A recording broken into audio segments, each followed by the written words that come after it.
We welcome you back to In Focus. The Eastern Democratic Republic of Congo remains a volatile area despite several peace efforts. Now, rebel leader Laurent Nkunda is threatening continued war if the government refuses to agree to negotiations with a neutral mediator. He says the government has not responded to his repeated request. Nkunda accuses Congo's army of collaborating with Rwandan militias currently terrorizing people in parts of eastern Congo, a charge the government denies. Nkunda has renewed calls for the Congolese to overthrow the government.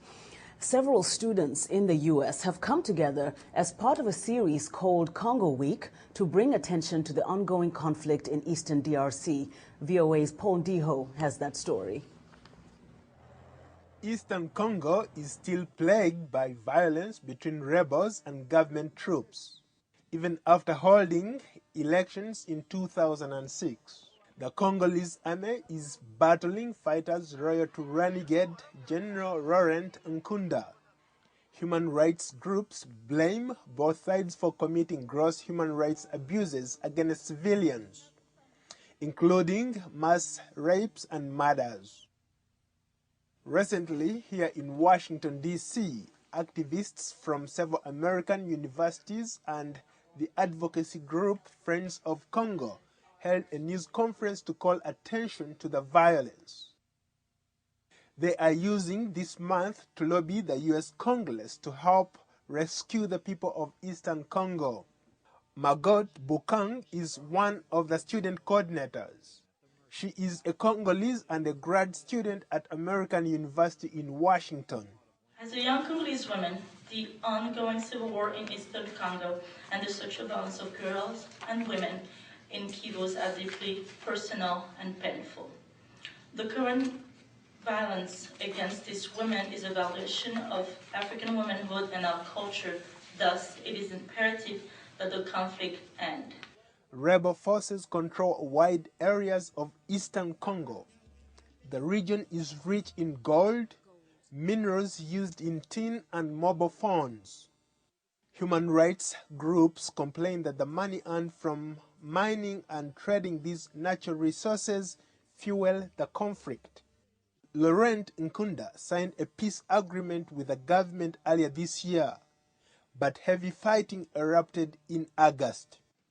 Another Congolese university student in the United States told the press conference that Congo has gone through tremendous struggles since foreign armies from Uganda and Rwanda first invaded their country in 1996. Kambali Masavuli is an engineering student at North Carolina Agriculture and Technology State University. Nearly 6 million people have died.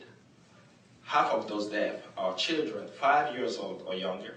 We have now up to 200,000 registered rape victims. Can you just imagine the women that have not registered yet?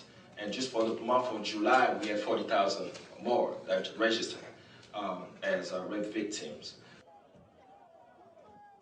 The students say that fighting in the Congo will end only when the media and the international community focus more attention on the crisis. They say that only then will the people of the region be able to live in peace. Paul Ndiho, VOA News. Chioma Orul, a student at Howard University here in Washington, is among those trying to bring attention to the conflict in eastern DRC during Congo Week. She tells why to VOA's Paul Ndiho. Friends of the Congo, an amazing organization that I had linked up with earlier in this year, had presented Maurice Carney, who was a representative of the organization, had done a presentation on the Congo and had mentioned the 6 million people that had died since 1996. And from there, I had been involved with Resist AFRICOM, the new military program that's coming into Africa. So it's a natural transition into understanding how militarism has affected African people, and then looking at the Congo specifically and knowing that they have done an amazing job of organizing students across this country with that message of 6 million people dying since 1996 and counting, and what are the factors that contribute to that, and what we can do, and what it's all about. So it's raising awareness and breaking the silence around this issue, that how can we be silent? with 6 million people dying. What do you hope to accomplish at the end of this week? Mainly awareness raising, having more people than we started the week out with, knowing about the Congo, knowing about this issue, knowing about the situations around coltan and being more responsible consumers, as far as coltan's relationship with our cell phones. On Wednesday, we're having the sellout where we're calling on students to turn off their cell phones and understand that this is part of the reason why these 6 million people are dying, that they're dying for these products, not just coltan, but cobalt and magnesium and copper and diamonds. There's so many resources that the Congo has access to, and its gift of these resources has been the curse of its people.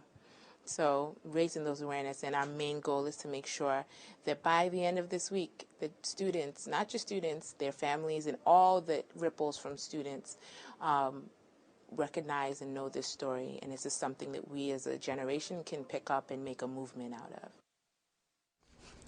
Well, it's so sad to see little kids being victimized in a war that they don't even understand why it's being fought. But what is very inspiring here is that you have these students here in the United States who are coming together in such a strong force, putting together this Congo Week to raise attention to this. And that is if everybody would realize what is at stake in a country like Congo and many other African countries, when you're talking about why wars are fought and who really suffers more, who kind of faces the bigger brand of this war.